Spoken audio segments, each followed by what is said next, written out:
In this episode of the Desert Adventure Park, we'll build a huge mixed species savanna habitat, and this might actually be the largest enclosure that I have ever built in Planet Zoo. This habitat will feature 5 different species of animals coming from Africa: the common ostrich, the blue wildebeest, the sable antelope, the Nile Lechwe, and the Thomson's gazelle.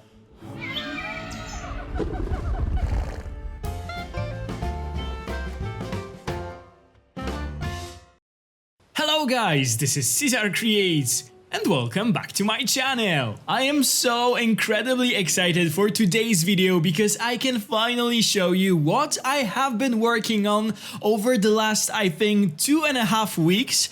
So today we are back to the Desert Adventure Park, where I will build the largest habitat that I ever created in Planet Zoo. This is the last enclosure that we'll build in our African village, so after it will be done, the African village will be finished, like animal and enclosure wise, because we'll still have one more episode next time where I will try to build a detailed restaurant that will overlook this large enclosure that we'll build today, so our guests, while eating their meals, they'll have this amazing view for this whole savanna that we'll create today.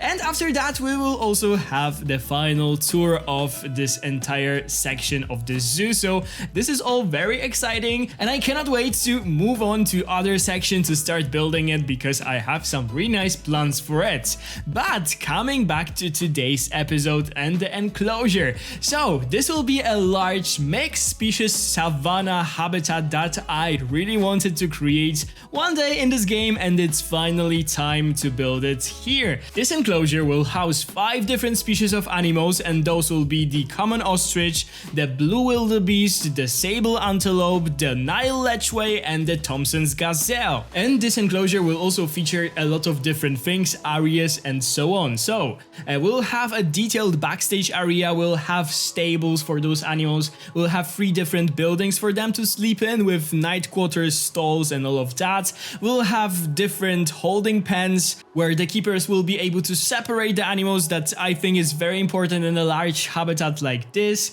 We'll have 2 water sections, we'll have a huge open savanna for those guys to enjoy. We'll have shaded areas for the animals to eat in, to chill in. We'll also have like viewing galleries for the guests, like a viewing points. I call them the Savannah Outposts, so 2 of those circular viewing platforms. We'll have the moats, we'll have different kinds of plants, different kinds of rock formations, and stuff like that. And we'll also build a toilet for the guests in here. So as you guys can see, it was quite a lot of work to finish this habitat, to build it. And yeah, that's why that video today is a bit longer. But I think you know why. There was just so much to include in here. I don't know how many hours it took me to build this habitat. It was a lot, certainly.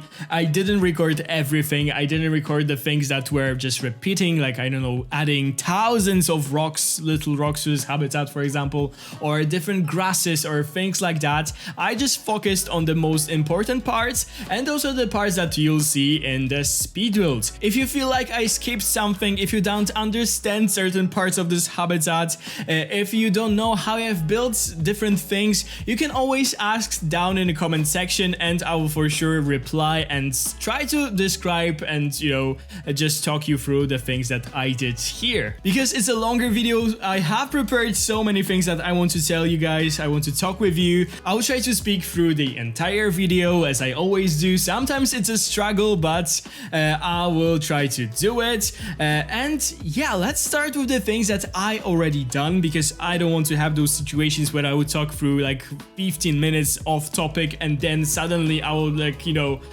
realize that the half of the habitat is already done and I have to quickly like run you through all the things that I did. So I don't want to do that in this episode, because there will be so many different things that will be going on the screen. So I want you guys to get everything that I am doing here. So at the very beginning of the video, I created a metal fence, a metal green fence that I will use for the holding fence for the backstage of this habitat, and also on the parameters of the habitat in 2 places where it won't be meant for the guests to see the animals from. This fence fence was inspired by the Deer Park Berlin and their savanna habitat where they house great zebra, white-birded wildebeest, the ostrich, the Thomson's gazelle, and the Arabian oryx, I believe. And this brings me to another topic that I wanted to tell you guys or talk with you guys about the inspiration for this habitat.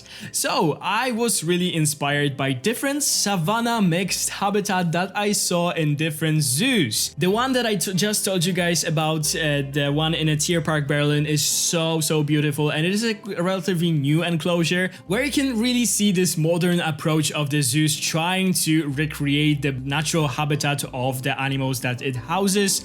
So it really looks like you are being transferred a bit to Africa.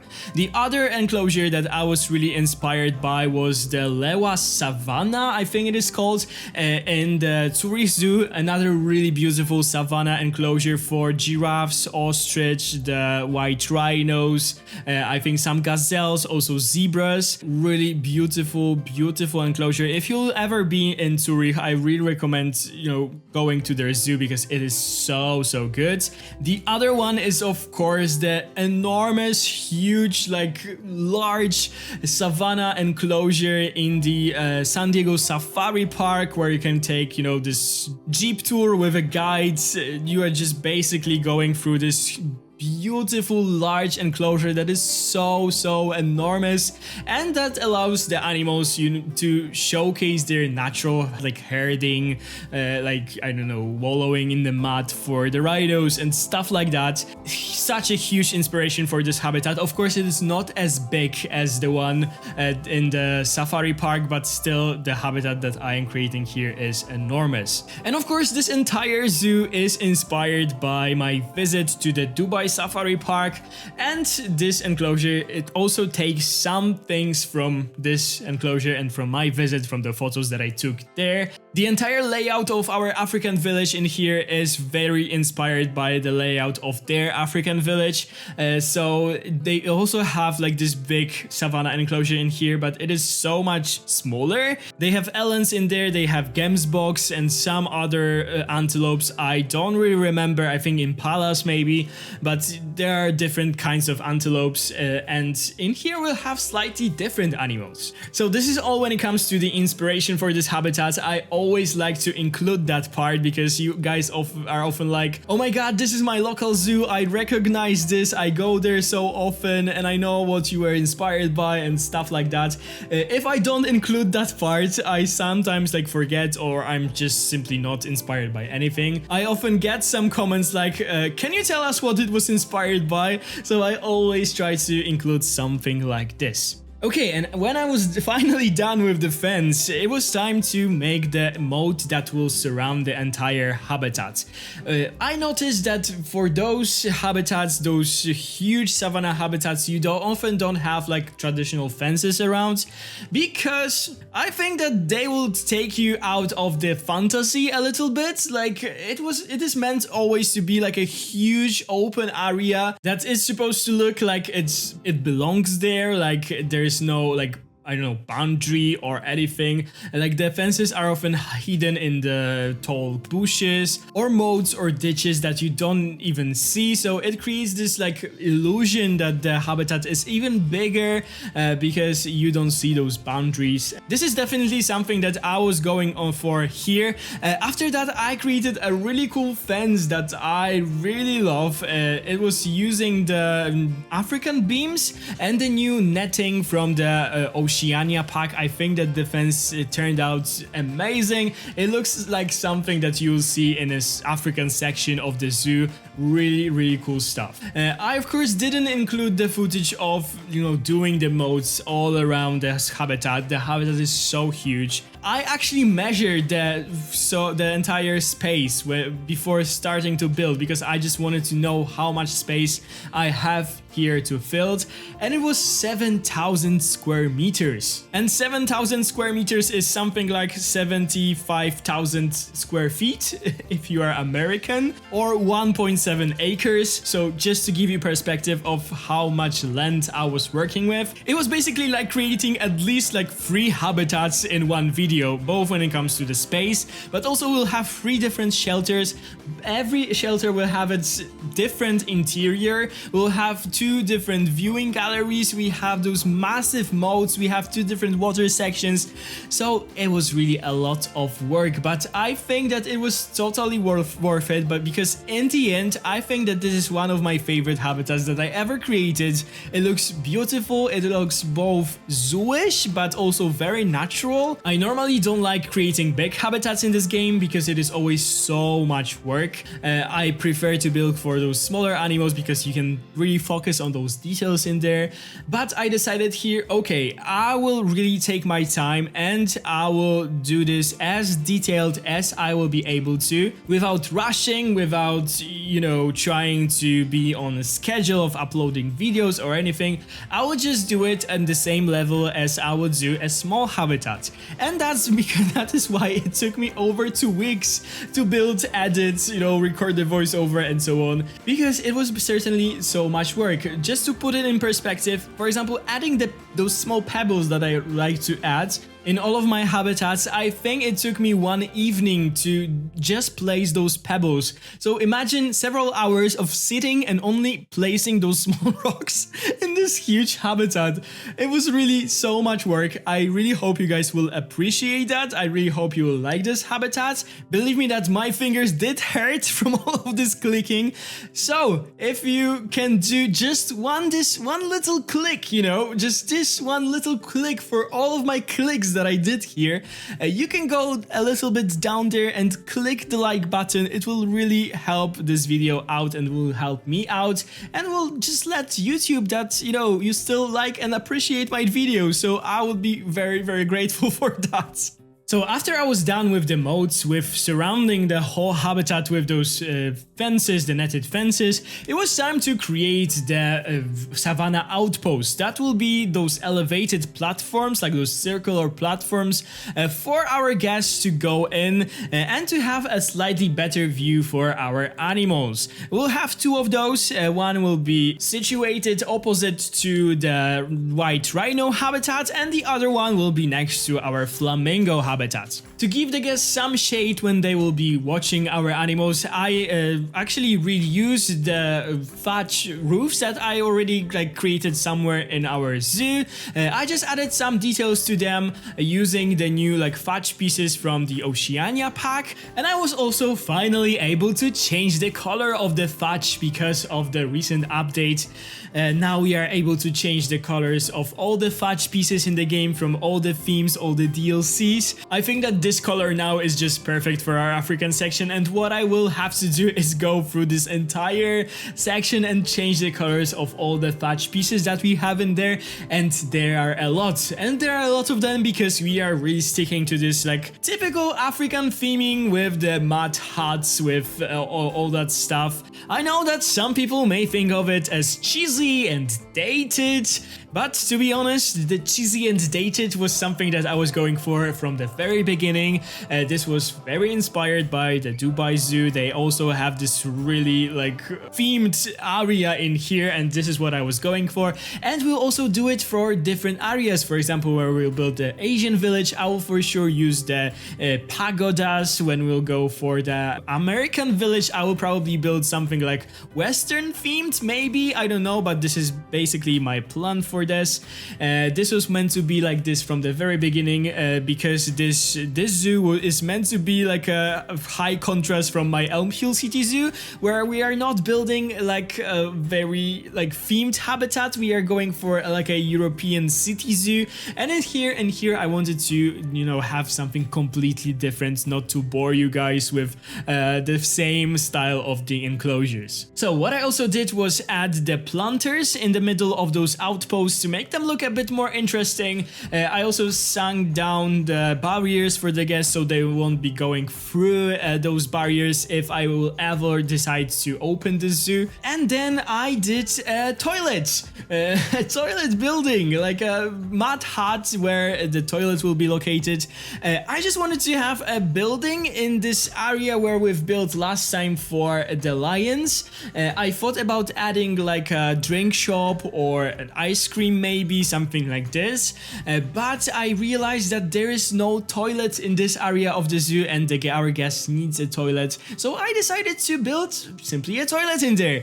Inside, I didn't include that in the speed build, but I will for sure include that in the cinematics by the end of the video. Inside of this toilet there will be a lot of blueprints by Shiftzie, so thank you Shiftzie so much for this toilet set that you did for us. It is amazing. And also I forgot to mention that all the blueprints that I will use in this episode will be listed down in the description of this video. After that, it was time to make the terraforming. I really wanted to have like a center of this habitat slightly elevated, but I wanted to have this like really like smooth elevation, so it sort of looks like a savanna. I don't think that on African savannas you have those crazy hills and ditches or anything. It is more like a typical grasslands with like slight and smooth terrain changes, and this is something that I went for. After I was done with that, it was time to like cover a bit our like backstage and holding pens for the animals from our guests by using those logs from the Africa pack. I just created like this, maybe a fence from them, and I surrounded the whole backstage area with those just to make the backstage area and the shelters less visible, and so that when the animals will be held there will be less stress because, you know, they'll be hidden for the public eye. Also, you probably could notice that the shelters, the free shelters that we'll be building, they are sort of already there, but they're only there for like scale, for, you know, me knowing where the actual shelters will be positioned later, so that I can design this whole habitat better. Those are just the shells of the buildings that I created for the lions and the cheetahs, and we'll change them completely later in the video, and we'll have 2 big stables and 1 smaller for the ostriches. After this, we'll create those shaded structures that will provide the animals with some shade, and I will also create my own custom feeders that I will put like under those structures. We are still in the very hot environment, so I believe that the animals could use some shade from time to time, go there, like chill in there, eat their food there, but we'll also have some trees in a habitat that will also cast some shadow for them, so they are not exposed to the sun all of the time. I'm sure that from time to time you see somewhere in the distance this huge building that is very plain, that has a huge like a thatch roof, and this is the restaurant that we'll build next time in the next episode. So one side of this habitat will slightly be unfinished because of this restaurant. We will have the water section there, but everything like above the water section will be not finished. This is something that I am planning, as I told you, in the for the next episode, where we'll build a restaurant with this whole like terrace, where there will be tables for the guests, and they will be able to eat their meal with this amazing view for this entire big savanna enclosure. So this is something that you can expect in the future, and I really want to push myself and build a detailed interior for the restaurant. I am not too good when it comes to building interiors for the guests, like for restaurants and different gift shops and stuff like that. So I really want to push myself this time and build something really detailed and really nice. Probably in the next episode we'll also do some finishing touches when it comes to the main plaza of the African village, and after that we'll have the tour of the entire like area, entire village, and I will also put it in the workshop so you guys can, you know, go around it yourself. You can, I don't know, continue building the next villages yourself, or just, you know, maybe build alongside with me when I'll be adding those in the future episodes. In a second I will start to build the water sections for this habitat, and I really wanted to have like a totally concrete lined water section because this is something that we did for other habitats, so I thought that it will make sense to make it also in here. But here I wanted to have this like really gentle like slope or a bank of those water sections, and I created them using the limestone pieces, and they look amazing, but this was such a pain to make. I hate lining those water sections with different, you know, concrete pieces or limestone pieces or anything. It always takes so much precise work. I have have mad respect for people who do it for older habitats. I hate doing this, but I think that in the end it looks really nice, so I am glad that I just did that. I didn't include too much footage of creating this because it simply took so much time. I know that this habitat won't include very exciting animals. Those are definitely not the headliners of the zoo. Those are just ungulates, antelopes. We have one bird, the ostrich, but I think that the whole concept of the huge mixed habitat is interesting enough. And also, this habitat was meant to be something like you walk past.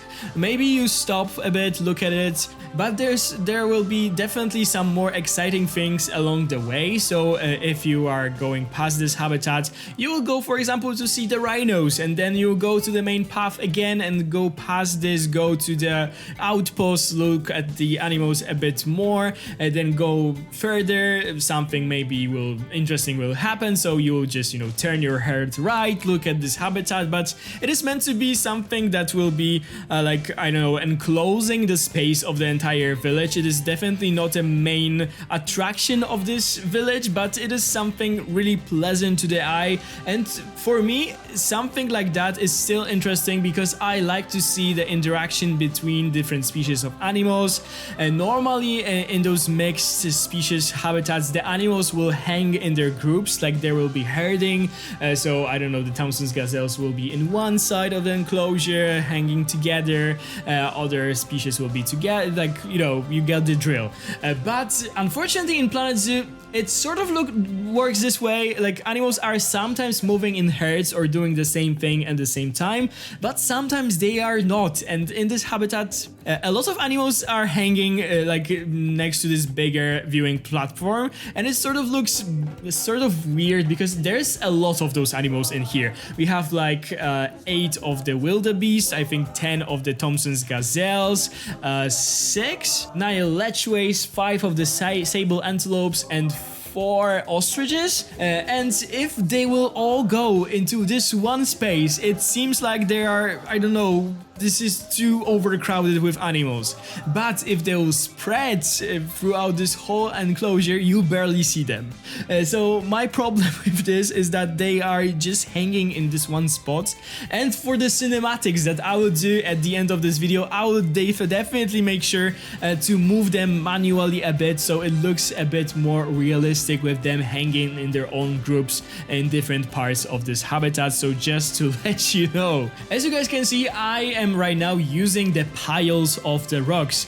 I just transferred some of those piles from the Elm Hill City Zoo that I was, using in there, and I also created some of my own. So I just showed you how you can create them on your own because you guys are often asking about those. And also what I decided to do is give you a little gift. So those rock piles, all of those that I am using in here will be available on the workshop. So the link will be down in the description. So if you like to go and use those rock piles in your habitats, you are very welcome to do so. Because I know that there was a lot of requests about this. I see those comments. A lot of you wanted to use those rock piles in your habitats. So I decided to finally add them. And now starts the hard part. Adding the rocks and all of the plants to this habitat. It took literally ages. Of course, I want to show you everything that I did in here. I will just show you some of those rock piles. I also decided to reuse some of those nature scenes that I created for some different habitats. You don't really see that it is reused from different habitats because this habitat is so huge that they simply disappear in there. I also will show you a sample of planting one of those rocky, I don't know, areas, and that's all I won't be showing you planting this whole habitat. Every plant in here is placed one by one.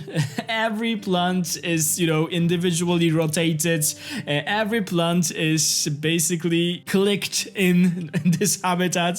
So it was a lot of time, a lot of work, a lot of me just listening to the music, or just listening to some podcasts and just, going through this habitat and planting this entire thing over, I think, 3 or 2 evenings. something like that. But yeah, quite a lot of work, but I think that again, it was totally worth it. Something that is really helpful and something that I am using recently for all of my habitats is this really cool buffalo grass trick that I think I learned from Leaf, so huge shout out to him. You just need to take a buffalo grass, turn on the align to the surface, and then create a group of at least 2 of them, and then start to add those things throughout of the habitat and adding them to this group. And then you are able to just click on this group and sink all of those grass pieces at once into the ground, and it creates this beautiful texture on the surface of the habitat. It looks really good, especially in habitats like this that are meant to be an overgrown grasslands, but still with parts that the animals were able to eat because they are simply herbivores, so they would eat those. I really wanted to create like those pacing trails in here with the parts where the animals are just nibbling or on the grass. So this was really helpful for that. Now let's talk a bit about the animals and why I decided to choose the animals that I ended up choosing. So I really wanted to have the ostrich in here simply because we don't have any other birds in this whole section. We don't have too many African birds in this game, unfortunately, but I also think that the ostrich would make the entire like savanna habitat, mixed savanna habitat more interesting. So it was my go-to. It was one animal that I was certain that I really wanted to have in here. I was actually considering zebras, but we have zebras in the habitat with the giraffes already here, and I think that they look really nice together, so I didn't want to move the zebras in here. But the other animal that I really wanted to add was the sable antelope. The sable antelope is a really beautiful animal in a real life. I've seen them in a lot of zoos, and I think that they are just so majestic, beautiful. The sable antelope model in the game, maybe it's not the best animal. It is a base game animal. A lot of base game animals, they have some issues, and this one certainly does too. But still, I think that this is a really solid, really nice animal to have in an enclosure like this. Then to add some variation, I wanted to have something smaller, so I decided to go for another typical savanna habitat, which is the Thomson's Gazelle. They are really cute, they are really nice, and I think that they look amazing in this habitat, so I am also really happy that I decided to choose them. And then I went for the blue wildebeest. This is one of the newest animal added to the game with the grasslands animal pack. To be honest, I was considering the blue wildebeest or the African buffalo, but on the second thought I decided not to add the buffaloes. The buffaloes are really aggressive animals. They are responsible for killing a lot of people in Africa. They are one of the most dangerous animals in Africa. Of course, in the zoos they are probably more tamed, but I still think that a habitat like this should house more of the more peaceful animals, so that it is easier for the keepers to just maintain it, to go in there without any problems, just, you know, to be able to, I don't know, guide the animals to their like stalls, to their holding pens and stuff like that. So I decided to go for the blue wildebeest. It is one of the most beautiful animals in the game for me, and I think it really works for this habitat as well. And then the Nile Lechwe, I just found it by accident, to be honest. They are somehow similar to the sable antelope. I mean, the male is black, the females are brown, but sometimes you have those similar animals in the same enclosures, and you, for example, have those like boards, info boards showing you the differences between them, so we can imagine that we also have something like this in here. And the Nile Lechwe is really cool animal. I really love it. I think that this is also another animal that is really well made, and I haven't seen it, you know, featured in different YouTube videos or builds for it anywhere recently, so I think it is slightly underrated, and that's why I just really wanted to add it to give it some spotlight. And I think actually this about different animals that I included here, for example the sable antelope, it is not the most used animal in a Planet Zoo community, and also surprisingly I also think that about the ostrich. I haven't seen too many builds builds for the Ostrich recently, so why not, you know, showcase those animals as well. Thomson's Gazelles, I sometimes see them because they are often those animals that you threw in just, you know, to complement your giraffes or rhinos or stuff like that. And blue wildebeest is a relatively new animal, so sometimes this is also still used, and it is such a beautiful one that I am not surprised that people are using in their builds. So after showing you how I did the planting, how I added the rocks and stuff like that, it was time to add enrichment items to this habitat for all the animals. It was also time to add the decals on the floor of the entire habitat to make the textures look a bit more interesting. It was also so much work. And then I also surrounded the whole habitat, like this moat, with the electric wire so that the animals won't attempt to escape by just simply jumping out of the habitat. It is something just added for the realism, and I think it looks really cool. I also added some decals, like more greenish ones in the water sections, so it sort of looks like algae or anything like that. I also added tons of different logs that I used throughout the zoo.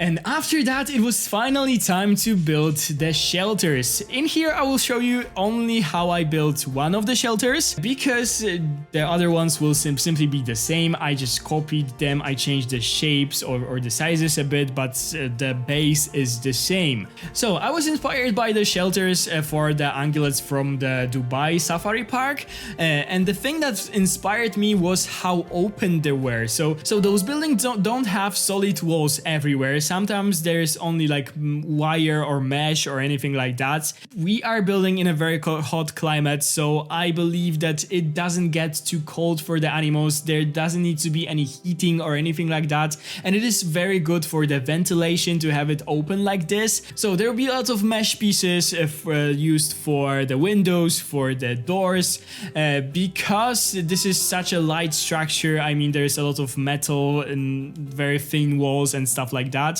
The whole entire roof of this shelter is supported by like the external, I don't know, construction, like metal construction, those beams that I also wanted to recreate. It looks really cool, really interesting. I won't show you too much of building the interior. I will do the interior off camera. It will be featured for sure in the cinematic shots by the end of this video. But I basically created the stalls for the animals inside. They can go using the like outside entrances from the holding pens. I sort of wish like those interiors of the shelters were a bit more detailed, but this was the time when I was like, okay, I just want to finish it. I'm working on this so long that I simply wanted to be finished. So I just did some, you know, metal stalls. I added some tools for the keepers like sinks and stuff like that, and that was basically it. I sort of wish I did some sort of like a connections between the different stalls so that they can be like the doors could be open and the animals could go from one stall to another, but I didn't include that. Maybe I will rebuild it in the future, I don't know, but still I think that they serve their purpose, they look good, and this is what I was going for. So detailing the holding pens and also doing the backstage behind the shelters is something that you won't see in the speed build. This is something that I did off the camera, but I will also showcase this in the cinematic shots. This is just doing of the same things that I did in the video, nothing very complicated, so I think you won't have any problems figuring out how I did all that. One thing that I also wanted to mention really quickly is that I actually took a break from building this habitat when the colored peccary was added to the game, and I was so happy that it was actually added because I was able to, you know, this break from this building this was so helpful to me because I was a bit tired of building this habitat because it took so long. But if you haven't seen the Peccary habitat in the Elm Hill City Zoo, definitely go and check it out because it is really like nice. I really like it, so I'll put the link down in the description and on the screen so we can go and check it out. We should be having some news about the DLC quite soon. I think the Steam database was updated not long ago, so there's a new DLC coming for sure, and of course I will cover it all on my channel as always. Just let me know down in the comments what you think the new DLC will be. Probably I am thinking again it might might be a Highlands pack because we are missing so many animals from like the higher regions of the world, or maybe it will be something with the South America because there's also a lot of iconic animals missing from South America. I don't know, but my bets are on the animal pack this time. I think that they'll be pack with 8 animals, and I just simply cannot wait, and I will for sure build something for those animals when they will be released. Okay guys, so this is all when it comes to this episode. I hope you enjoyed joining me on a ride of building the largest habitats in Planet Zoo that I ever built. If you enjoyed today's video and you are not subscribed to the channel yet, please consider to subscribe to my channel, ring the bell if you want to be notified every time I upload a new video, give this video a big thumbs up if you enjoyed it, and of course leave me a nice comment if you enjoyed today's build. If you like to support the channel a little bit extra, you can do it with the join button down below. Thank you guys so much for watching, have a wonderful day, and I'll see you in the next one. Bye guys!